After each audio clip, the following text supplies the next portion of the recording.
also the electricity that goes into the cleaning system, so you don't have to move forward. Good afternoon and welcome. Welcome to King County's Georgetown Wet Weather Treatment Station. I'm King County Executive Dow Constantine. We want to welcome Governor Inslee. Thank you for joining us here today. This is a tremendously important project. A lot of the work we're doing here is made possible by your good work, that of the legislature, and I saw Senator Rebecca Saldana here with us today. Thank you. And the Climate Commitment.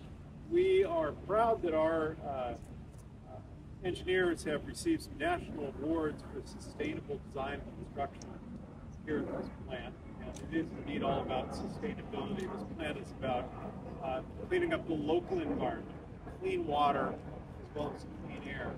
But the work that we're doing and that we're going to take a look at today, funded by the Climate Commitment Act, is about more than just local ambient air quality. It is about reducing global carbon emissions. And that is part of our mission as a county, and I know you have made that part of our mission as a state. We are going to be led on our tour by one of King County's many experts. Rebecca Singer, standing right here, is going to tell you a little bit about what's going on around the Georgetown treatment station, and in particular about the installation of solar, which is going to help us reduce both cost and emissions here at the plant. So thank you so much for joining us here today.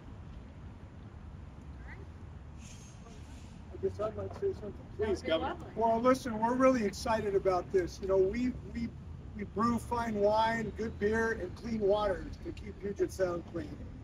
And now this plant is adding to our effort to keep our air clean, to reduce pollution, to reduce climate change gases. And we're very excited because the Climate Commitment Act has allowed our communities to save themselves from the dangers of pollution, to get electric vehicle charging stations, to get heat pumps for people in Walla Walla and hospice facilities, in Renton to get electric school buses, and now to get solar panels to really reduce the pollution that would otherwise come from the grid here in this water treatment plant. And we're really pleased. This is just one of the many flowers that are blooming across the state of Washington. Electric charging stations in Vancouver, I've seen. Heat pumps for hospice patients in Walla Walla. Solar panels for agricultural workers and people who live in the lower valley. All across the state of Washington, we got one thing to thank for this tremendous work, and that's the Climate Commitment Act. And what we're seeing is we now are announcing 71 projects here this week for community-driven investments. And we've done something that makes a lot of sense to me. As part of the Climate Commitment Act, we have allowed the communities to develop these projects of what they need. So King County identified this as something they need. This is a bottom-up, not a top-down program. So these 71 projects are coming out this week. This is one of them, and we could not be more excited about this Climate Commitment Act. It is giving people what they need, which is cleaner air and good deals to help them in this energy transition. And I got to tell you, when I talk to people about these benefits, this may seem kind of esoteric, but the Climate Commitment Act is making a difference in people's lives. I was in Walla Walla a couple months ago talking to a woman who runs a hospice center, dealing with people at the end of life. And when she was telling me about how the heat pumps that she's getting as a result of our programs and how it's making it much more comfortable for her patients, she started crying. Now, that's the kind of thing, the difference that the Climate Commitment Act is making in people's lives all across the state of Washington. So it is a joy to see this happening on a large scale, but it's happening on a small scale too, where people are living. And I want to tell you, it's a very diverse group. We have the Swinomish tribal community benefiting for this. It's all across the state of Washington. Douglas County is getting a hydrogen hub plant, so we can use hydrogen, which is a perfectly clean fuel, in eastern Washington. So it's a great Washington State success story. The Climate Change and Climate Commitment Act is making sure this is happening, and I'm really happy to celebrate this. Now, this happens because of local leadership like Dow Constantine, and your leadership as well. We want to thank you. Good news in Washington. We were just up in Shoreline this morning, down we were celebrating the oncoming completion of the light rail station in 148th, and we're going to build a bridge for pedestrians so people can walk to the station and cross Interstate 5. Again, why? Because of the Climate Commitment Act. So from transportation to pollution reduction, this thing is rocketing. And I'm glad we've got it, and we're going to darn well keep it. Looking forward to a discussion. Yeah. Governor, we pick up on the questions now or later? I can take them now if you'd like. Significance of Georgetown, why here, and speaking of Well, Georgetown is named the first name of George Washington, and our state is associated with that. So there's one thing, obviously. But seriously, what we're seeing is that leaders recognize how the Climate Commitment Act is helping in such a wide magnitude of ways. Now, when we passed the Climate Commitment Act, we might not have thought of water treatment facilities as the top of mind. But local leaders have found a way to use that pool of money to make investments to help their operations. You know, like this bridge over I-5. That is a transportation project and is made possible because of the Climate Commitment Act. Then we have a water treatment facility. It's going to improve their operations, reduce pollution because of the Climate Commitment Act. Douglas County has found a way to use it to produce hydrogen for their systems. And what you're seeing, I think Georgetown is a perfect example of how people can use the Climate Commitment Act in creative ways to help large infrastructure projects. And by the way, we got to keep this Climate Commitment Act because otherwise it's going to gut the transportation projects across the state of Washington. Can you speak to that for a moment? Yeah, so great initiative for 2017, and what would you say to voters who are waiting? well, listen, if that initiative passed, it would cost Washingtons too much. It would cost them protections against pollution. It would allow unlimited pollution in the state of Washington. And it would cost Washingtonians millions of dollars on projects they want. They want to have roundabouts. They want to have ways to get to school. They want to have electric charging stations. They want to have heat pumps. They want to have air filtration systems for their schools so their kids can breathe. And this would take all of that away. By the way, I was not very impressed by the folks behind that initiative trying to hide this from the voters last week. They tried to hide this. They tried to keep it off the ballot that this would take all of these projects away. Now, the court wouldn't let them do it. Basically, the court dropped the hammer on that scam. It was a scam to try to scam voters, to hide from them all of this cost that would cost the Washingtonians. So I was not very impressed with their gambit. Anything else? Should we go for a walk?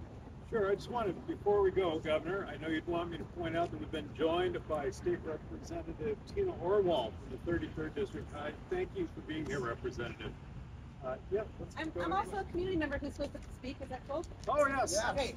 Thank you. Thanks so much, everybody. My name is Robin Schwartz. I'm a community member. I live in South Park across the river.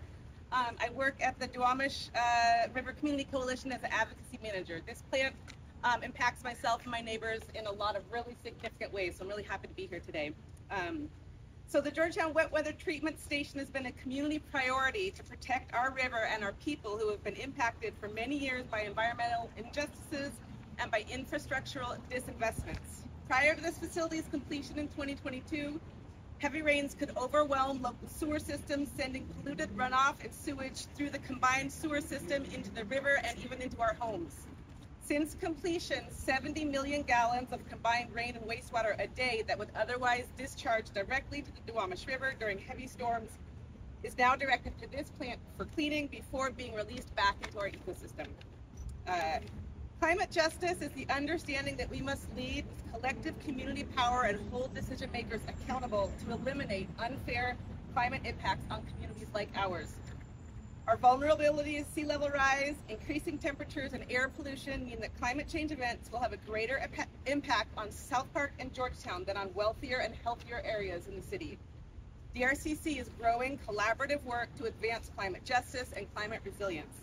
I'm super grateful to be here today to celebrate the partnerships that are making greenhouse gas reduction and decarbonization a reality for our community. Thank you. All right. I'm going to give you just a brief overview of the facility itself and kind of how the process runs. But today I'm really going to focus on the infrastructure that we put into place to build this as green as we possibly could. People don't think of wastewater as being, you know, sexy, but I do. I live this every day. And there is so much that we can do. And this facility is just an example, a very small example of what we could do on a larger scale at any one of our treatment plants. So I'm going to introduce you to that today, and we're going to walk and take a tour so that you get to see the full impact of this facility. So Georgetown was built, or went into operations, in November of 2022. We took out many loans for this, but I do want to point out that one of them was with the Public Works Trust Fund, as well as the State Revolving Fund. So locally, those are the loans that we used. The facility cost us $275 million to construct. 212 of that was out of these loans. We were also recipients of the federal WIFIA loan for this. So we have a lot put into this facility to help us move it forward. And so we're really thankful for that. This facility really was built with the community input in mind. We wanted to make sure we brought folks to the table who were going to have to see and live among this facility for a long time. And then we worked through what does it mean to process this much water that we are getting a lot due to climate change and climate impacts, and how were we going to process this water in the most sustainable way that we could. So I'm going to walk through kind of the flow through. Let's say we get a heavy rain day. A couple months ago, I think our highest was about 24 million gallons coming into this facility. Now this facility is rated for 70 million gallons. We did that so that we are prepared for longer term. If we had only built it for the highest capacity right now, it wouldn't sustain us for the next 40 or 50 years. Water enters our plant two different ways, through the Michigan pipe, Elliott pipe. They're on the other side of this facility here. We'll take a glance at those as we go past them. It enters into our gates and it goes through a screening process. Stormwater is dirty, and this is a mix of stormwater and wastewater on our high flow days. So we want to clean out that water as much as we possibly can. It is smelly, and we do separate out solids from the liquids as we're running through this process. So we want to keep odors down as much as possible. We're going to separate out our solids, and we'll see those trains up above. So we pull out the clean water, we drop the solids, all of our solids, that includes sand, pebbles, poo, you name it, goes back to the treatment plant at West Point for further treatment. The water then goes through disinfection, and this is the UV process that we will be talking about as well. It goes through a UV system to get rid of all the bacteria, and then we discharge it back out to the Duwamish. So this process is really energy intensive. Wastewater treatment it's really hard on our system. We utilize about 56% of all King County government electricity. So again, very energy intensive. So putting things into play like our solar panels helps us mitigate. It doesn't completely eliminate, but it helps us mitigate all of that additional energy use. So that's just one example of the process. So as far as getting the community involved, there were a couple of things that we came out better understanding. When we met with them, one of the top priorities was air quality. So we wanted to make sure that we really focused on how do we help improve the air quality in this facility around us. The other part of that was green space. When you're in these communities, if you look around, there isn't a lot of open green spaces. So another thing we wanted to do was bring in as much greenery as we could in every nook and cranny. So as we walk again, I will point out areas where we've been able to do that. We collect all of the water that comes on this site. So none of the water that hits this site goes off to our other treatment plants. It doesn't